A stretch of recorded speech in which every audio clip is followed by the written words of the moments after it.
ఆ కేవలం ఒక 5,000 రూపాయలు జేబులో పెట్టుకుని ఒక కార్ షోరూంకి వెళ్ళి 10 లక్షల రూపాయల సరికొత్త కారు తాళాలు తీసుకుని దర్జాగా బయటకొస్తే ఎలా ఉంటుంది? వినడానికి చాలా అద్భుతంగా ఉంది కదూ. కాని ఇక్కడే ఒక చిన్న మెలిక ఉంది. ఆ కారు సరిగ్గా 30 రోజుల తర్వాత దానంతట అదే పేలిపోతుంది. అవును, మీరు విన్నది నిజమే. వినడానికి చాలా క్రేజీగా ఉంది కదా, కానీ అసలు ఈ రోజు మనం మాట్లాడుకోబోయే టాపిక్కి ఇది పర్ఫెక్ట్ ఉదాహరణ. ఖచ్చితంగా. స్టాక్ మార్కెట్లో ఎంతో ఆకర్షణీయంగా కనిపించే ఆప్షన్స్ ట్రేడింగ్ సరిగ్గా ఇలాగే పనిచేస్తుంది. ఈరోజు మనం ఆప్షన్స్ ట్రేడింగ్కి సంబంధించిన ఏబీసీడీలను డీకోడ్ చేయబోతున్నాం. కొద్దిపాటి పెట్టుబడితో కోట్లు సంపాదించవచ్చు అనే భ్రమల వెనక ఉన్న అసలు వాస్తవాలేమిటి?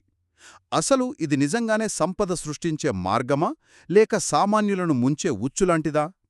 సరే, ఈ వ్యవహారాన్ని కాస్త విడమర్చి చూద్దాం. అవును, ఈ ఆసక్తికరమైన అంశంలోకి వెళ్లే ముందు ఒక ప్రాథమిక విషయాన్ని మనం స్పష్టం చెయ్యాలి. చాలామంది స్టాక్ మార్కెట్ అనగానే ఒక కంపెనీ షేర్లను కొని వాటిని సంవత్సరాల తరబడి దాచుకోవడం అనుకుంటారు. కానీ డెరివేటివ్స్, ముఖ్యంగా ఈ ఆప్షన్స్ ప్రపంచం పూర్తిగా భిన్నమైనది. అంటే ఇక్కడ మనం వస్తువును పూర్తిగా కొనమన్నా మీ ఉద్దేశం? ఎగ్జాక్ట్లీ.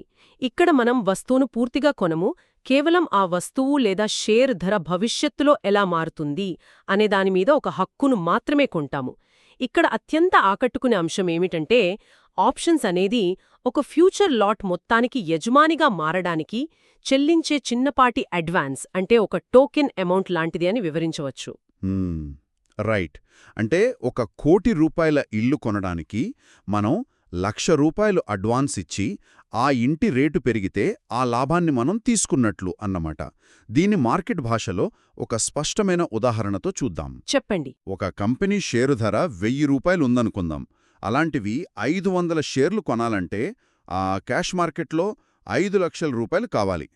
కానీ ఆప్షన్స్ ట్రేడింగ్లో కేవలం ఒక ₹10 ప్రీమియం, అంటే ఆ 500 షేర్లకు కలిపి కేవలం ₹5,000 చెల్లించి ఆ ₹5,00,000 షేర్ల కదలికపై మనము హక్కు సాధిస్తాం. అవును, మార్కెట్ పైకి వెళుతుంది అనుకుంటే ఒక కాల్ ఆప్షన్ కొంటారు, కిందకు పడుతుంది అనుకుంటే ఒక పుట్ ఆప్షన్ కొంటారు. బయ్యర్ పాయింట్ ఆఫ్ వ్యూలో ఇది చాలా లాభదాయకంగా కనిపిస్తుంది. ఇంతవరకు బానే ఉంది. కానీ నాకసలు అర్థంగాని విషయం ఒకటుందిక్కడ. 5 లక్షల విలువైన వస్తువు మీద హక్కును కేవలం 5,000కే ఇచ్చేయడానికి ఆ అమ్మేవాడేమైనా పిచ్చోడా? ఇక్కడేదో పెద్ద లాజిక్ మిస్ అవుతున్నట్లు అనిపించడం లేదా? ఖచ్చితంగా మిస్ అవుతోంది. ఆ లాజిక్ అర్థం కావాలంటే మనమొక ఇన్సూరెన్స్ కంపెనీ ఎలా పనిచేస్తుందో చూడాలి. ఎందుకంటే ఆప్షన్స్ ట్రేడింగ్కి బీమా రంగానికి చాలా దగ్గర పోలితో ఉంది. ఓహో, ఇన్సూరెన్స్కి ఆప్షన్స్కి పోలిక. ఎలాగో కొంచెం విడమర్చి చెప్తారా? తప్పకుండా. ఇప్పుడు ఒక వ్యక్తి తన ప్రాణానికి ₹2,00,00,000 జీవిత బీమా తీసుకుంటాడనుకుందాం. దానికి అతను ప్రతి సంవత్సరం ఒక ₹25,000 ప్రీమియం కడతాడు. ఒకవేళ ఆ వ్యక్తికేదైనా ప్రమాదం జరిగితే ఇన్సూరెన్స్ కంపెనీ ఏకంగా ₹2,00,00,000 అతడి కుటుంబానికి ఇవ్వాలి. రైట్. ఆ 25,000 పోయినా పర్వాలేదు, ఒక పెద్ద రిస్క్ నుంచి తన కుటుంబాన్ని కాపాడుకోవడానికి ఆ వ్యక్తి ఇన్సూరెన్స్ తీసుకుంటున్నాడు. అంటే ఇక్కడ ఇన్సూరెన్స్ కొనే బయ్యర్కి పోయేది చాలా తక్కువ. సరిగ్గా అదే. అలాగే ఒక 10 లక్షల కారు కొన్నప్పుడు దానికి ప్రతి ఏటా ₹15,000 ఇన్సూరెన్స్ ప్రీమియం కడతాం. కారుకు యాక్సిడెంట్ అయి మొత్తం ధ్వంసమైపోతే ఆ 10 లక్షల నష్టాన్ని ఆ కంపెనీ భరిస్తుంది. కరెక్టే. ఇక్కడ బయ్యర్ కోల్పోయేది కేవలం ఆ 15,000 మాత్రమే. ఆప్షన్స్ ట్రేడింగ్లో ప్రీమియం పెట్టుకునే బయ్యర్ పరిస్థితి కూడా ఇదే. తను కట్టిన ఆ 5,000 ప్రీమియం మాత్రమే తన రిస్క్. అంతకు మించి ₹1 కూడా అదనంగా కోల్పోయే అవకాశం లేదు. సరిగ్గా ఇక్కడే అసలు ఆసక్తికరమైన విషయం దాగి ఉంది. అంటే ఆప్షన్స్ కొనడం అనేది కేవలం మన ప్రశాంతత కోసం కొనుక్కునే ఇన్సూరెన్స్ పాలసీ లాంటిదా? మరి సెల్లర్ ఎందుకు అంత పెద్ద రిస్క్ తీసుకుంటాడు? మార్కెట్ అతనికి వ్యతిరేకంగా వెళ్తే ఆ 5 లక్షల షేర్ల మీద వచ్చే నష్టాన్ని మొత్తం ఆ సెల్లర్ తన జేబులోంచి భరించాలి గదా? అవును, భరించాలి. అంటే సెల్లర్ తీసుకునేది అపరిమితమైన రిస్క్ అనమాట. మరి అలాంటప్పుడు కేవలం ఒక ₹5,000 ప్రీమియం కోసం సెల్లర్ తన మెడ మీద కత్తి ఎందుకు పెట్టుకుంటాడు? ఇది తెలివైన వాళ్లు చేసే పనేనా అంటారు. దీన్ని మనం విశాల దృక్పథంతో చూస్తే పైకి ఇది ఆత్మహత్యలాగానే కనిపిస్తుంది. కానీ మార్కెట్ వ్యవస్థలో అత్యంత తెలివైన వర్గం ఆప్షన్స్ అమ్మేవారే. మళ్ళీ మనం ఆ ఇన్సూరెన్స్ కంపెనీ ఉదాహరణ దగ్గరికే వెళ్దాం. ఒక 100 మంది కొత్త కార్లు కొని ఇన్సూరెన్స్ కట్టారనుకోండి. ఆ 100 మంది కార్ ఓనర్లకు అదే సంవత్సరం ఒకేసారి యాక్సిడెంట్ అవుతుందా? అలా అయితే ఆ ఇన్సూరెన్స్ కంపెనీ ఆ మరుసటి రోజే బోర్డింగ్ తిప్పేయాలి. 100 మందిలో మహా అయితే ఒక 10 మందో 15 మందో క్లెయిమ్ చేస్తారు. అద్భుతం! మీరసలైన పాయింట్ పట్టుకున్నారు. మిగిలిన 85 మంది కారు ఓనర్లు ఎలాంటి క్లెయిమ్ చెయ్యరు. అంటే వారు కట్టిన ఆ 15,000 రూపాయల ప్రీమియం డబ్బులు మొత్తం ఇన్సూరెన్స్ కంపెనీ ఖాతాలో లాభంగా మిగిలిపోతాయి. వావ్! అంటే ఆప్షన్ సెల్లర్స్ కూడా సరిగ్గా ఇదే మోడల్నే వాడతారన్నమాట? ఎగ్జాక్ట్లీ. వాళ్ళు ఎమోషన్స్తో ట్రేడ్ చేయరు. గణాంకాలతో అంటే ప్రాబబిలిటీతో ట్రేడ్ చేస్తారు. మార్కెట్లో ఆప్షన్స్ కొనే 10 మందిలో 8 మంది అంచనాలు తప్పిపోతాయి. ఆ తప్పిపోయిన వారి చిన్న చిన్న ప్రీమియంలన్నీ కలిపి సెల్లర్ జేబులోకి వెళ్తాయి. బయ్యర్ ఒకే ఒక్క దారిలో గెలుస్తాడు. తాను అనుకున్న వైపు మార్కెట్ వెళ్తేనే. అవును. కాని సెల్లర్ అలా గాదు కదా? కరెక్ట్. సెల్లర్ మార్కెట్ తాను అనుకున్న వైపు వెళ్ళినా గెలుస్తాడు, లేదా మార్కెట్ ఎటూ కదలకుండా స్థిరంగా ఉన్నా సరే గెలుస్తాడు. ఓహో! అంటే సెల్లర్ డబ్బు సంపాదించడానికి మార్కెట్ కదలాల్సిన అవసరం కూడా లేదన్నమాట. వావ్! అసలు మార్కెట్ బయ్యర్కి అనుకూలంగా వెళ్ళదు, ఒకవేళ వెళ్ళినా ఆ కదలిక పెద్దగా ఉండదు అనే పక్కా డేటా సెల్లర్ చేతులు ఉంటుందన్నమాట. ఖచ్చితంగా. ఇది అర్థమయ్యాక నాకింకో చిక్కు ప్రశ్నొస్తోంది. బయ్యర్ ఎందుకు ఓడిపోతున్నాడు అనేదిప్పుడు మనం కొంచెం లోతుగా విశ్లేషించాలి. ఒక ఉదాహరణ తీసుకుందాం. మార్కెట్ పైకి వెళుతుందని చాలా బలమైన రీసెర్చ్ చేసి ఒకరు కాల్ ఆప్షన్ కొన్నారనుకుందాం. వారు అనుకున్నట్లే 10 రోజుల తర్వాత ఆ షేర్ ధర బాగా పెరిగింది. వాళ్ళు వేసిన అంచనా 100% కరెక్ట్. సరే. కానీ ఆప్షన్ ప్రీమియం చూస్తే పెరగకపోగా సగం తగ్గిపోయింది. కొన్న రేటు కంటే కిందకు పడిపోయి నష్టంలోకొచ్చింది. ఇదేంటి విడ్డూరం? వస్తువు ధర పెరిగినప్పుడు ఆ దాని ఆప్షన్ ప్రీమియం కూడా పెరగాలి కదా. బయ్యర్ ఎందుకు నష్టపోతున్నాడు? ఇక్కడే అసలు ట్విస్టుంది. ఎందుకంటే ఆప్షన్స్లో కొనుగోలుదారుడికి ఒక అదృశ్య శత్రువు ఎప్పుడూ వెన్నంటే ఉంటాడు. అదే సమయం. సాధారణ స్టాక్ మార్కెట్లో మనం ఒక షేర్ కొంటే దానికి కానదోషం పట్టదు. ఒకవేళ ఇవాళ ధర తగ్గినా ఒక 5 ఏళ్ల తర్వాతైనా పెరుగుతుందనే ఆశతో మనం దానిని హోల్డ్ చేయవచ్చు. అవును, డెలివరీలో కొంటే అలాగే ఉంచుకోవచ్చు. కానీ ఆప్షన్స్ ట్రేడింగ్లో అలా కుదరదు గదా. ప్రతి ఆప్షన్ కాంట్రాక్టుకు ఒక ఎక్స్పైరీ తేదీ ఉంటుంది. అంటే ముందుగానే నిర్ణయించబడిన ఒక ముగింపు గడువు. ఇది సాధారణంగా నెల రోజులు ఉంటుంది. రైట్. ఇక్కడే చాలామంది కన్ఫ్యూజ్ అవుతుంటారు. ఎందుకంటే ఫ్యూచర్స్ ట్రేడింగ్లో కూడా ముగింపు గడువు ఉంటుంది కదా. కాని అక్కడొక సదుపాయముంది. ఈ నెలాఖరుకు గడువు వచ్చేస్తే కొంత రుసుము చెల్లించి ఆ కాంట్రాక్ట్ను తర్వాతి నెలకు మార్చుకోవచ్చు. దాన్నే కదా రోలోవర్ అంటారు. మరి ఆప్షన్స్లో ఆ సదుపాయం ఎందుకుండదు? ఉండదు. ఎందుకంటే ఆప్షన్ అనేది ఒక నిర్దిష్ట సమయానికి మాత్రమే సంబంధించిన ఒప్పందం. ఆ గడువు ముగిసేనాటికి ఆ కాంట్రాక్ట్ చచ్చిపోవాల్సిందే. కొత్త కాంట్రాక్ట్ కావాలంటే మళ్లీ కొత్తగా డబ్బులు పెట్టి కొనాలి తప్ప పాతదాన్ని పొడిగించడమనేది కుదరదు. అరెరే! ఇక్కడ మీరు గమనించాల్సిన ఒక అత్యంత కీలకమైన పాయింట్ ఒకటుంది. ఆప్షన్ బయ్యర్ ప్రీమియం చెల్లిస్తున్నాడు అంటే అతను కేవలం మార్కెట్ కదలికకు మాత్రమే డబ్బులివ్వడం లేదు. ఆ కదలిక జరగడానికున్న అవకాశానికి అంటే ప్రాబబిలిటీకి డబ్బులిస్తున్నాడు. ఒక్క నిమిషం. కదలిక జరగడానికున్న అవకాశానికి డబ్బులివ్వడం అనగా దీన్ని కొంచెం వివరంగా విడమర్చి చెప్పగలరా? అసలు ఈ లెక్క ఎలా పనిచేస్తుంది? తప్పకుండా. దీన్ని ఇలా అర్థం చేసుకుందాం. ఒక స్టాక్ ధర ఇప్పుడు 100 రూపాయలుందనుకోండి.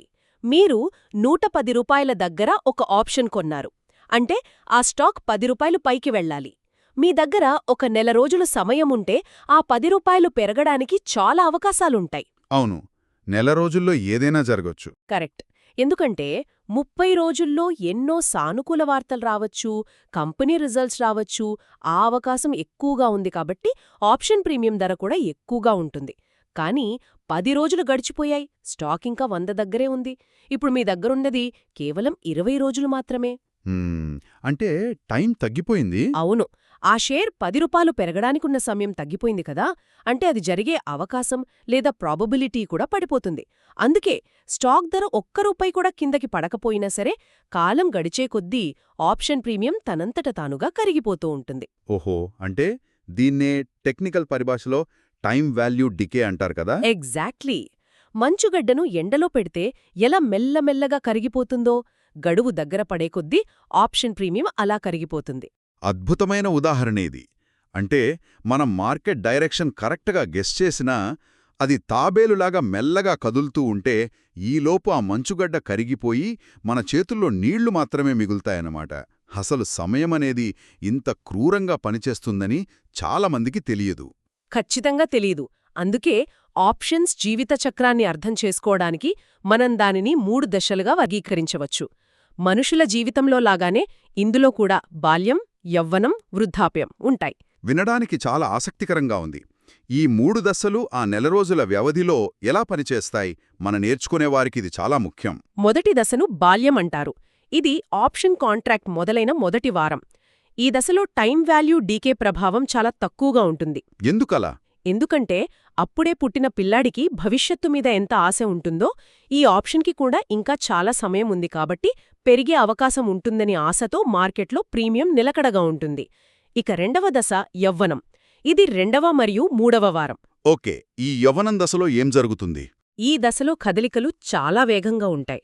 మార్కెట్ కొంచెం అనుకూలంగా జరిగినా ప్రీమియం అమాంతం పెరుగుతుంది, వ్యతిరేకంగా వెళితే అంతే వేగంగా పడిపోతుంది. సరిగ్గా కుర్ర వయసులో ఉండే ఉడుకు రక్కల్లాంటిదనమాట. రియాక్షన్స్ చాలా ఫాస్ట్గా ఉంటాయి.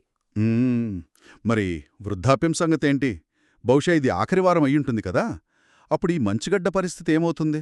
అవును, 4వ వారం అంటే ఎక్స్పైరీకి దగ్గర పడే ఆఖరి 5-6 రోజులు వృద్ధాప్యం. ముసలితనంలో ఓపిక ఎలా నశిస్తుందో ఇక్కడ ఆప్షన్లో జీవం దాదాపు నశిస్తుంది. ఇందులో ఉన్న టైం వాల్యూ మొత్తం సున్నాకు పడిపోతుంది. మీరు ఆశించిన అద్భుతమైన కదలిక రాకపోతే ఆ వృద్ధాప్య దశలో మీ ప్రీమియం మొత్తం ఆవిరైపోతుంది. My God! అసలు కదలిక వస్తుందనే ఆశే మార్కెట్లో ఉండదు కాబట్టి ఆ ప్రీమియంలు దారుణంగా పడిపోతాయి. ఇది నిజంగా ప్రతి ఆప్షన్ ట్రేడర్ బుర్రలో ప్రింట్ వేసుకోవాల్సిన విషయం. ఈ 3 దశల గురించి వింటుంటే నాకొక కామన్ సెన్స్ ప్రశ్న వస్తోంది. అడగండి.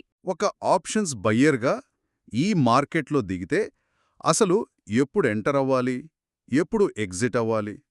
బాల్యంలోనా, యవ్వనంలోనా? ఎందుకంటే వృద్ధాప్యంలో వెళ్తే చేతులు కాల్తాయని స్పష్టంగా అర్థమైపోయింది. ఇక్కడ పాటించాల్సిన ఏకైక బంగారు నియమం యవ్వనంలో రావాలి, యవ్వనంలోనే వెళ్ళిపోవాలి. అంటే సెకండ్ వీక్లోనా? అవును, ఆప్షన్స్ తీసుకునేవారు 2వ వారంలో ఎంట్రీ ఇవ్వాలి. అప్పటికే మార్కెట్ ట్రెండ్ మీద ఒక స్పష్టత వస్తుంది. లాభం రాగానే వెంటనే దాన్నుంచి బయటకొచ్చేయాలి. అంతే తప్ప ఒక స్టాక్ కొని పక్కన పెట్టినట్లు ఇదొక నెల రోజులపాటు నా పోర్ట్ఫోలియోలో అలాగే పెట్టుకుంటాను, నెల ఆఖర్లో లాభం వచ్చాక తీస్తాను అని మొండిగా కూర్చుంటే మీరు నేరుగా వృద్ధాప్యంలోకి వెళ్ళిపోతారు. అక్కడ మీ పెట్టుబడి గాల్లో కలిసిపోతుంది. వావ్! అంటే ఆప్షన్స్ని ఎప్పుడూ సాధారణ షేర్లాగా దాచుకోకూడదు. ఫాస్ట్గా ఎంటర్ అవ్వాలి, ఫాస్ట్గా ఎగ్జిట్ అవ్వాలి. ఈ సమయం అనేది బయ్యర్కు ఎంత పెద్ద శత్రుగా మారుతుందో ఇప్పుడు నాకు పూర్తిగా అర్థమైంది. అవును. కానీ ఇదంతా వింటుంటే నాకు కొత్త ఆలోచన వస్తుంది. బయ్యర్స్కి ఎటూ గెలిచే అవకాశాలు తక్కువ, పైగా సమయం కూడా వాళ్ళకి వ్యతిరేకం. ఆడుతున్నది కేవలం ఆశతో మాత్రమే కదా? మరి మన దగ్గర కొంచెం ఎక్కువ డబ్బులుంటే ఆ మార్జిన్ కట్టేసి మనమే ఇన్సూరెన్స్ కంపెనీ యజమానులమైపోవచ్చు కదా? చాలా మందికి ఈ ఆలోచన వస్తోంది. అంటే బయ్యర్గా ఎప్పుడూ ఓడిపోయే బదులు మనం కూడా సెల్లర్గా ఎందుకు మారకూడదు? నేనొక 10 లక్షలు అప్పు తెచ్చో, కూడబెట్టో సెల్లర్ అయిపోతే లాభాలు గ్యారంటీ కదా? ఇదొక ముఖ్యమైన ప్రశ్నను లేవనెత్తుతుంది. మనందరం సెల్లర్స్ లాగానే ఎందుకు మారకూడదు? ఆప్షన్స్లో కనీస అవగాహన వచ్చిన ప్రతి ఒక్కరూ అడిగే మొదటి ప్రశ్నే ఇదే. కానీ ఇక్కడ మనం చాలా జాగ్రత్తగా గమనించాల్సిన విషయం ఒకటుంది. ఒక సెల్లర్గా మారడానికి ఎంత మూలధనం కావాలో తెలుసా? ఒక ఆప్షన్ కొనడానికి బయ్యర్కి 5,000 రూపాయలు సరిపోవచ్చు. కానీ అదే ఆప్షన్ను అమ్మడానికి సెల్లర్కి తన అకౌంట్లో కనీసం 1,50,000 నుంచి 2 లక్షల రూపాయల మార్జిన్ డబ్బులు బ్లాక్ చేయాల్సుంటుంది. ఓహో, 2 లక్షలా? అవును. ఎందుకంటే ముందే చెప్పుకున్నట్లు అతడిది అపరిమితమైన రిస్క్. ఆ రిస్క్ని కవర్ చేయడానికి బ్రోకర్ ఈ మార్జిన్ని అడుగుతాడు. రైట్, ఇందాక మనం ఈ అపరిమితమైన రిస్క్ గురించి మాట్లాడుకున్నాం గదా.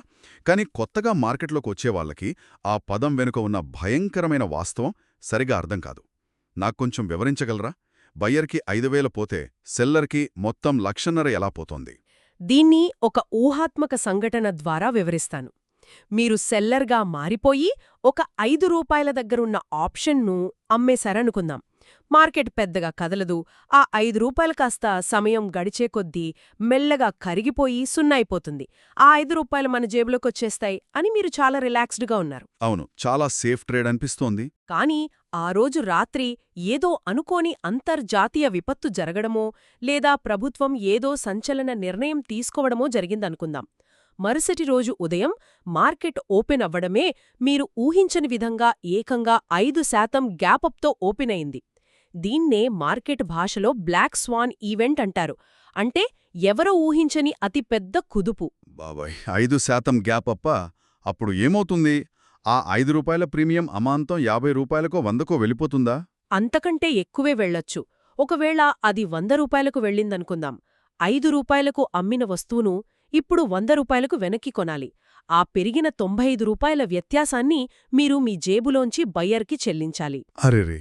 ఒకవేళ మీ దగ్గర ఉన్నది 500 షేర్ల లాట్ అయితే ఆ 95ని 500తో గుణించండి. దాదాపు ₹47,000 ఒక్క క్షణంలో మాయం. అంటే మీరు సంపాదించాలనుకున్నది కేవలం 2,500, కాని మీరు కోల్పోయింది 47,000. మార్కెట్ ఇంకా పైకి వెళితే మీ మార్జిన్ క్యాపిటల్ మొత్తం తుడిచిపెట్టుకుపోతుంది. పైగా మీ అకౌంట్ మైనస్లోకి కూడా వెళ్ళొచ్చు. వామ్మో! ఇది నిజంగా ఆర్థిక ఆత్మహత్యే. అందుకే సెల్లర్గా మారడమంటే గుడ్డిగా ఆప్షన్స్ అమ్మేయడం కాదు. అదొక ఇన్సూరెన్స్ కంపెనీని నడపడం లాంటిది. అదొక పెద్ద ఇన్స్టిట్యూషనల్ వ్యవహారం. వాళ్ల దగ్గర ఏ స్థాయిలో ఆల్గరిథమ్స్, మార్కెట్ కుదుపులను తట్టుకునే సిస్టమ్స్ ఉంటాయో మనం ఊహించలేము. అంటే తమకు రాబోయే నష్టాన్ని ముందుగానే పసిగట్టి దాన్ని పూడ్చుకోవడానికి వ్యతిరేక దిశలో కూడా వేరే ట్రేడ్స్ చేసి పెట్టుకుంటారు కదా, దాన్నే హెడ్జింగ్ అంటారు అని నేను విన్నాను. సరిగ్గా చెప్పారు. సెల్లర్స్ దగ్గర పక్కా డేటా ఎనాలిసిస్ సిస్టమ్స్ ఉంటాయి. వారు హెడ్జింగ్ లేకుండా ఎప్పుడూ నగ్నంగా ఆప్షన్స్ అమ్మరు. వారు ఏమాత్రం ఇమోషన్స్కి గురికారు. కాని సామాన్య రీటైల్ బయర్లు ఎందుకు ఆప్షన్స్ కొంటారు? కేవలం తక్కువ డబ్బుతో వస్తుంది కదా అని. వస్తే లక్షొస్తుంది, పోతే 5,000 కదా పోతుంది అనే ఒక భ్రమతో బతుకుతారు. సెల్లర్స్కి అతి పెద్ద పెట్టుబడి ఈ సామాన్యుల ఆశ మాత్రమే. ఇదొక చేదు నిజం.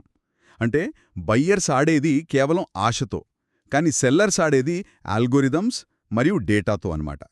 ఆశావాదానికి గణాంకాలకు మధ్య జరిగే యుద్ధంలో ఎప్పుడు గణాంకాలే గెలుస్తాయి గదా. 100% నిజం. ఏమిటి?